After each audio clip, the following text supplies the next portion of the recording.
podcast is divided into 3 sections. First is a reading. Second is a discussion of the reading followed by a journal prompt. And the last section is a peaceful meditation for closing. Today's reading is from ACA's Strengthening My Recovery, Trade 5. And this reading is from April 26. Trade 5.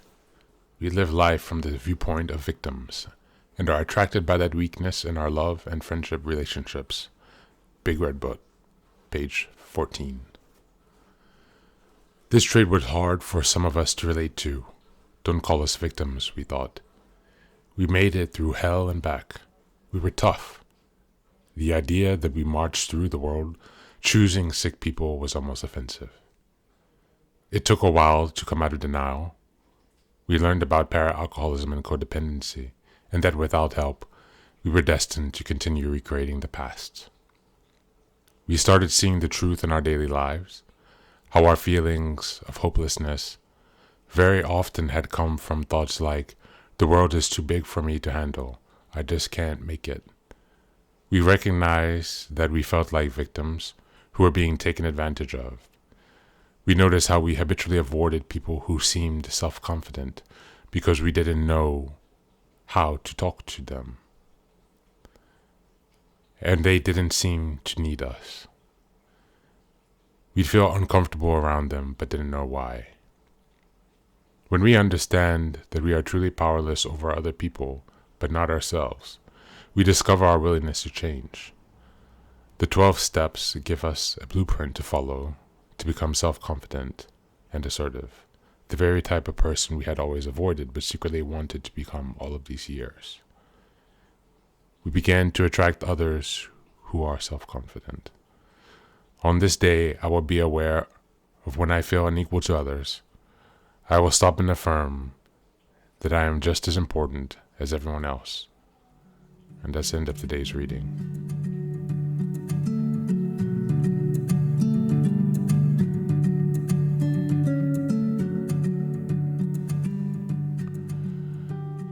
Today's reading was interesting. Coming from life from the standpoint of a victim, as opposed to someone who is empowered and self-confident, self-assured, self-directed.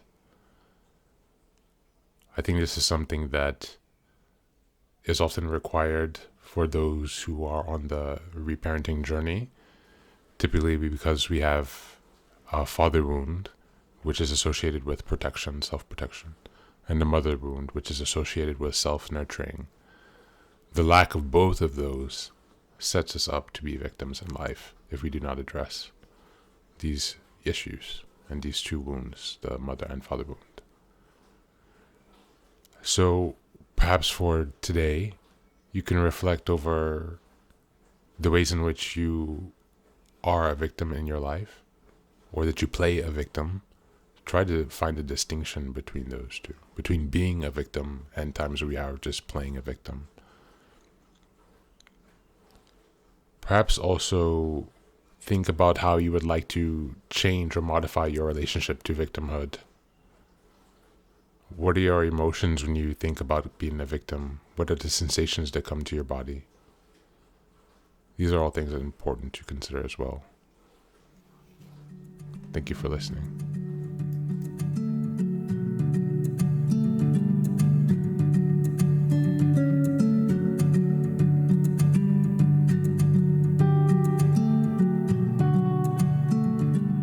And now, let us move on to the final section, the meditation.